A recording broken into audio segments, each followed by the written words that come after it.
L'être humain est d'abord et avant tout un être qui pense. Voici ce que l'être humain devrait faire pour performer comme un membre des équipes. On a identifié par observation quels étaient les comportements associés au succès. On pense que par le simple fait de décrire le comportement souhaitable, que l'être humain va changer. Et ça, c'est faux. C'est facile de dire c'est quoi les bons comportements. On a un lexique avec 50, 60 comportements idéaux.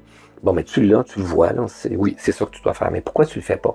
Mais parce que tu as des forces intérieures qui te tiennent dans une zone de protection.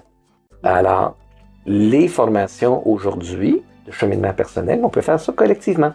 Aider les gens à comprendre quels sont les comportements qui ne les servent plus. Non seulement les motivations, mais les croyances qui sont derrière. Donc, c'est des prises de conscience de qui je suis comme humain pour mieux naviguer. On va prendre mon même exemple. Je suis un leader qui cherche à responsabiliser son équipe. Mais là, ça me brûle en dedans. Je vais intervenir. J'ai une idée, puis j'ai juste le goût de couper l'autre.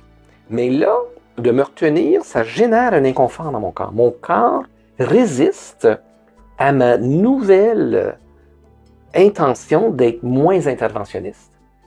Mais si on n'est pas à l'écoute de son corps, le corps, lui, va générer une émotion d'impatience qui va, elle, générer tout un discours interne de dire « Voyons, tu ne peux pas intervenir à ce niveau ici, la bonne idée ne va pas prévaloir qui est la tienne, etc. » Donc, il y a toutes des histoires qui se créent par algorithme en raison qu'il y a un inconfort dans une situation qui était inconnue.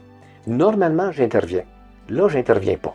Donc, si je ne suis pas conscient des signaux de mon corps qui résistent à une situation qui n'est non familière, mais je vais tomber dans mes vieux patterns. Donc, si on n'intègre pas une compréhension et une écoute du corps, le corps va prendre le relais avec des émotions qui, lui, génèrent des croyances, des pensées, qui nous remet dans l'ancien chemin, alors qu'on croit que c'est la vérité. Non, c'est juste un algorithme physiologique qui nous mène à penser, à agir d'une certaine façon, parce qu'il est familier.